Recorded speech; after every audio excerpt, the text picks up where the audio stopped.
In the news tonight, recent death and illness not related to COVID-19 vaccine. Do not be misguided by lies. And Nawaka lockdown residents receive ration. From the studios of FBC Suva, Edwin Nan. Kulawinaka, Fiji. A thorough investigation into two recent deaths have revealed there is no evidence to suggest that either incident was related to individuals receiving the COVID-19 vaccine.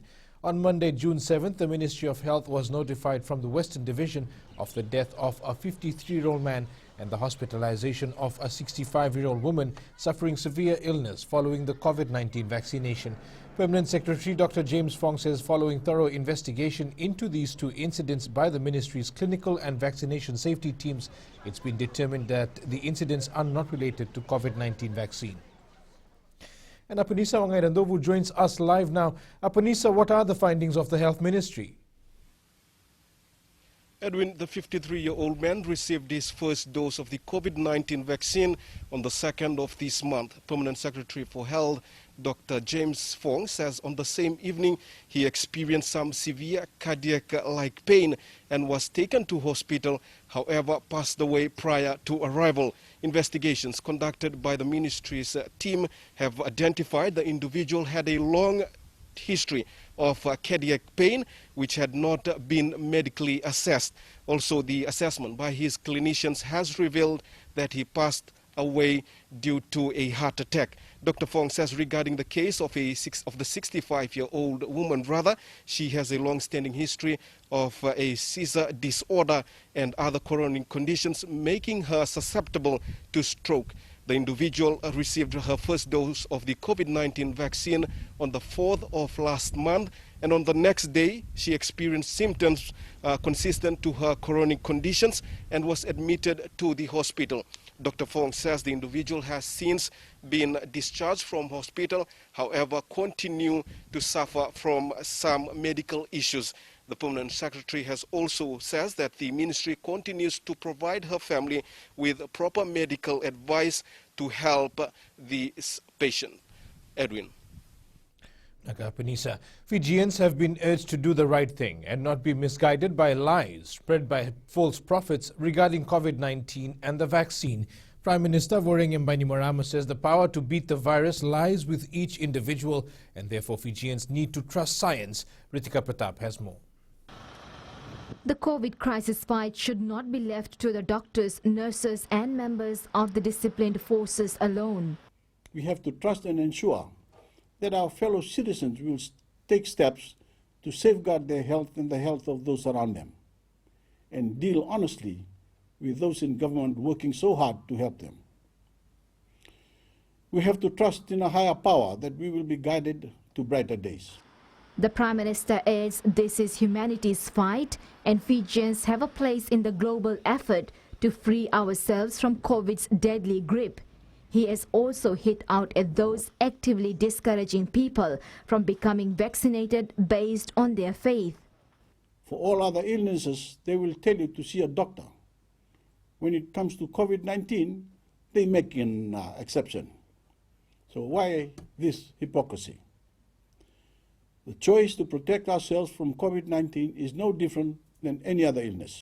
The Prime Minister has also stated that the strategies to counter COVID-19 and their efforts will not be swayed by those with a political agenda. We cannot afford to turn this crisis into a political personality contest. We cannot afford to formulate policy on day-to-day shifts and the political wins. We are clear-eyed about where we are headed as a nation. Bainimarama has assured Fijians to see the big picture and work towards a better and brighter future. He has assured the nation that hope is on the horizon. Ritika Pratap, FBC News. The Fiji Human Rights and Anti-Discrimination Commission has received complaints and concerns about whether employers can make vaccination mandatory. Director Ashwin Raj says some workers are concerned about being compelled by their employer to get vaccinated as a new condition of employment. Raj says these employees believe they must be afforded the right to make an informed choice rather than being compelled to get vaccinated because of the fear of losing their jobs. He says employers, on the other hand, have also informed the Commission that they have an obligation delegation to ensure a safe and healthy workplace environment. Raj highlights that employers have implored that they are justified in calling for mandatory vaccination for employees in certain workplaces such as factories and supermarkets. Consideration also must be given to whether an employee not being vaccinated genuinely creates a health and safety risk that the employer cannot reasonably accommodate, so that, vaccination is not used as a tool for reprisal and recrimination for other pre-existing employment relation issues. And to be able to justify such a view will require, an increase in risk based on new cases of community transmissions and a case-by-case assessment taken in each of these instances. Raj suggests that information campaigns need to be intensified and sustained for the duration of the vaccination process to allow members of the public to be able to make informed choices. Prime Minister Vurengeng Bainimarama has put his foot down that a 28-day lockdown is out of the question as Fiji fights its second wave of COVID-19. Bainimarama says shutting down completely is a drastic measure that does not completely guarantee success. Apanisa Wangai Randovu has more. There is no need to go through the pandemic by shutting people in their homes and shuttering the windows of every business because the outbreak is localized. 28 days of a 24-hour curfew for all of Vitilevu would put all of us face to face with economic disaster and miserable isolation. If we took that route, after we spent nearly 700 hours shut in our homes, Fiji would look vastly and cruelly different when we all re-emerged. Bainimarama says Fiji is far from a desperate scenario which would warrant an extended nationwide lockdown. Growing numbers of cases are not good news by any means. But when we look into those numbers, we can understand that as long as we can find and contain the new cases, we can contain or slow the spread. The Prime Minister says those calling for a shutdown which would last close to a month need to think of vulnerable Fijians. It is easy to call for drastic measures like 28 days of straight lockdown for the whole of Vitilevu if you are still in a high-paying job or have a healthy savings account. It is easy to call for a lockdown if you do not depend on day-to-day wages or struggle to pay bills for a business that is closed. He adds if the government takes this step, government factories and call centers that cannot serve overseas clients will lose those contracts and the job they support forever. Those are the ordinary Fijians who we are thinking about. The factory employees, the car mechanics and washers, the market vendors, the cash crop farmers, taxi and other public service vehicle drivers, construction workers, wage staff, the micro, small and medium business operators. If they can work safely, if they choose to work safely, they should be able to work safely. He says even richer developing countries have never successfully implemented total lockdowns as the virus has eventually re-emerged even after 30 days. The Prime Minister stresses that Fiji will get through the ordeal by an intelligent and targeted application of measures to contain the spread until enough Fijians are vaccinated to achieve herd immunity. Apanisa Wangai Randovu, FBC News. Food rations have been delivered to families living within the containment areas of Nawaka in Andi. A protest was held by a number of residents this morning, claiming that they had run out of food in their homes. Felipe Nekaso has more. This was the scene this morning in Nawaka as residents who were in lockdown from 14 days were protesting for food.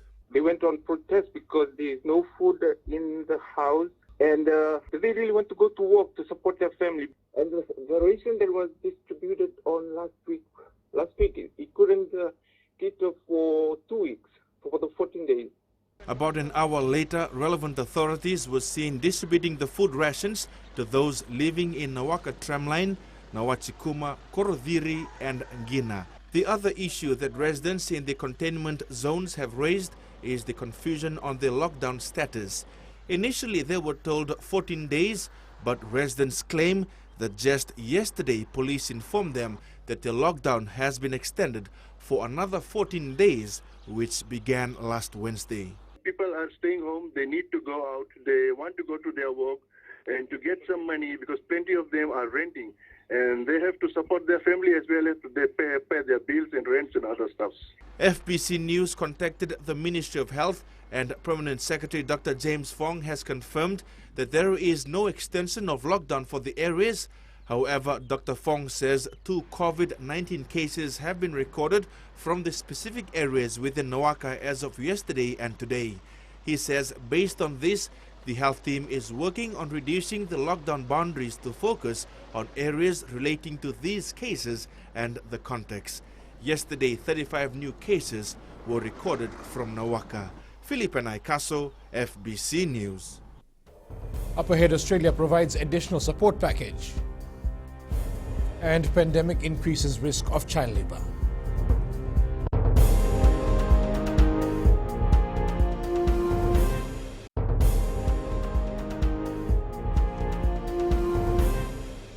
Welcome back.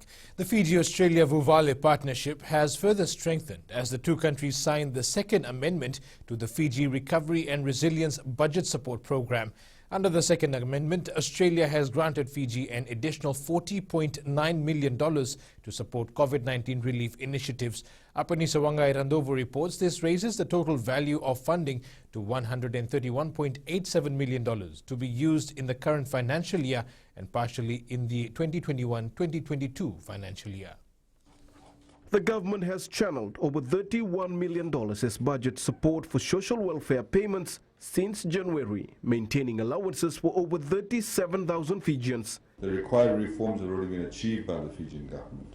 The Fijian government also provides assurances that it will not reduce any of the designated allowances in the poverty benefit scheme in the upcoming 21-2022 fiscal year.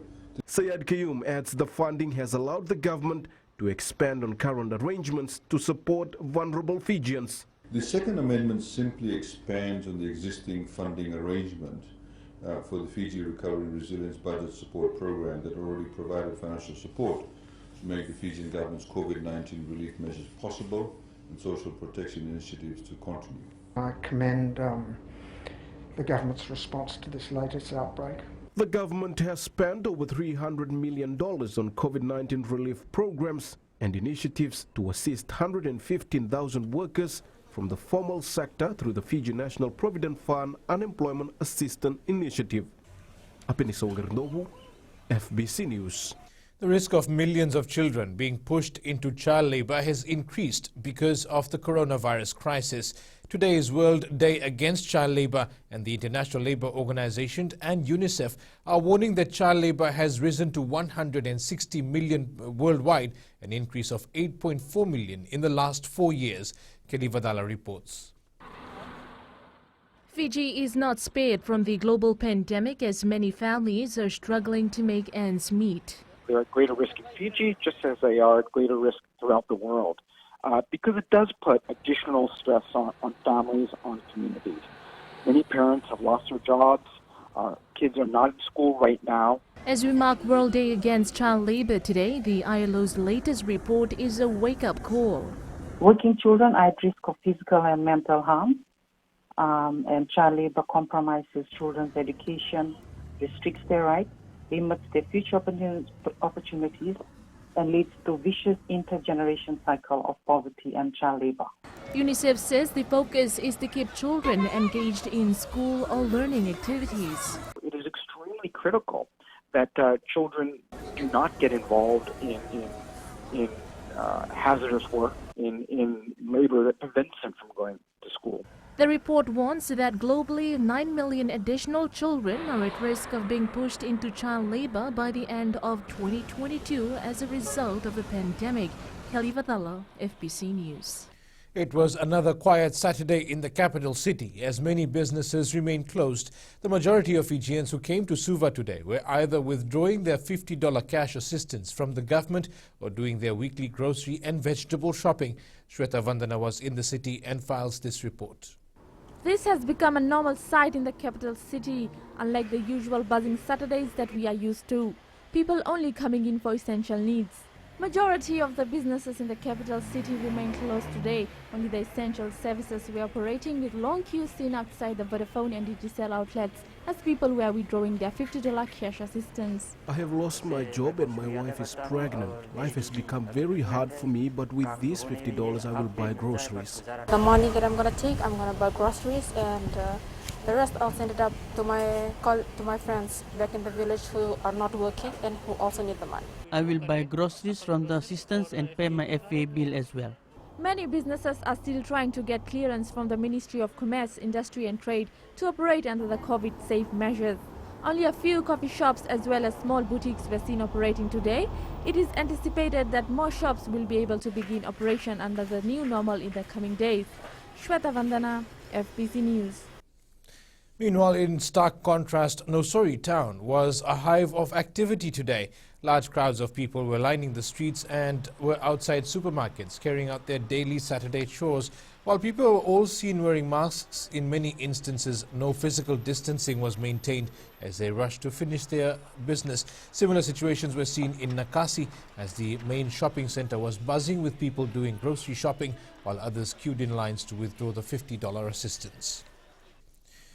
Almost a year ago, FBC News ran a story about Police Special Constable Mereseni Andi Vuni Salusalu graduating from the basic recruits course despite undergoing treatment for breast cancer. Special Constable Andi Vuni Salusalu shared her story with FBC News, which inspired many Fijians. Today, she was laid to rest at the Tuatua Cemetery in Lambasa after succumbing to breast cancer at the age of 45. Special Constable Andi Vuni Salusalu was accorded a full police burial under COVID-19 protocols in front of family and fellow police officers. Corporal Andi Vuni Salusalu served in the Fiji police force for 22 years before she passed away at the Lambasa hospital earlier this week. She is survived by her husband and a son. Ahead in sports, Fiji Sevens has the advantage for Oceania tournament.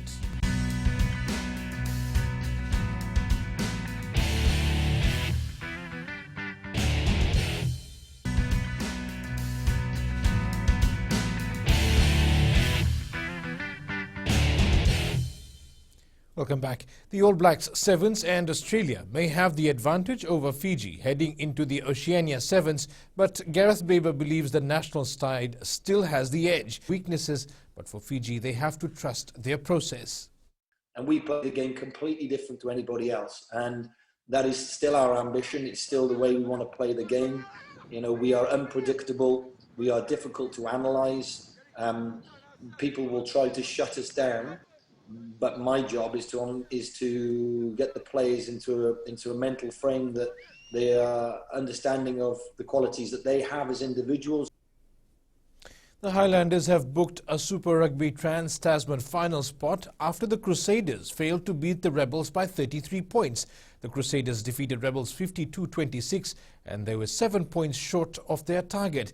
Meanwhile, the Highlanders proved too strong for the Brumbies, 33-12 last night. Also in the hunt for a top 2 finish in Super Rugby Trans-Tasman are the Hurricanes after thrashing Reds 43-14 last night. The Hurricanes will be hoping both the Blues and Crusaders lose today to help them qualify for the final.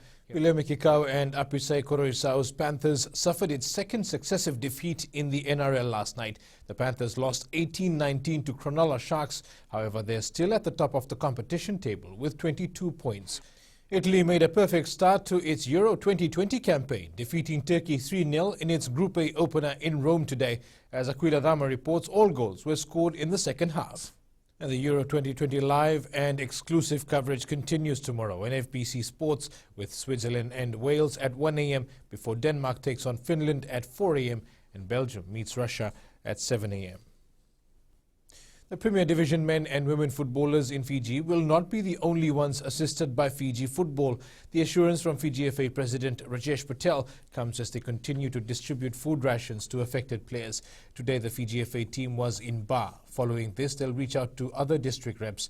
Patel says even senior division players who are being impacted by the second COVID-19 wave will not be left out. Survey report from the senior division, which they haven't given it to us. So we can check it because the senior division league hadn't started.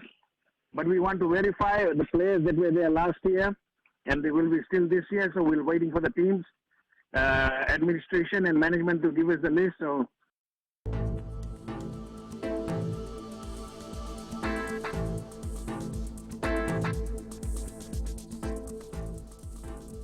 Mainly fine weather conditions prevailed over most places today. In the west, mostly cloudy conditions prevailed. Eastwards from Pacific Harbour to Suva, a pleasant day with sunny conditions. In the north, clear skies with cool temperatures. At sea, expect sea flooding of southern coastal areas of Kandavu and southern Lau Group during high tide. Moderate to fresh southeasterly winds, moderate to rough seas. High tide is at 8:23 tonight, with the next low tide at 2:05 a.m. Sunrise will be at 6:35. For tomorrow, cloudy periods with brief showers over the eastern and interior parts of the larger islands. Elsewhere, mainly fine, cool at night. Looking further on to Monday, sunny and cool conditions to continue. And recapping our main stories, recent death and illnesses not related to COVID-19 vaccine. Fijians urged not to be misguided by lies about vaccine. And Nawaka lockdown residents receive rations. For these stories and others, tune in to our sister radio station Gold FM. To our poll question, this week we are asking, should those spreading misinformation about the vaccine be charged? Visit our FBC News website to answer. And you can also send us newsworthy pictures and videos. Email fbcnews@fbc.com.fj or share it with us via our various social media accounts. You can also download our FBC app to keep updated with the very latest in news and sports and listen to our 6 radio stations live. That's your news this evening. I'll see you again tomorrow. Until then, stay safe. Modemanda.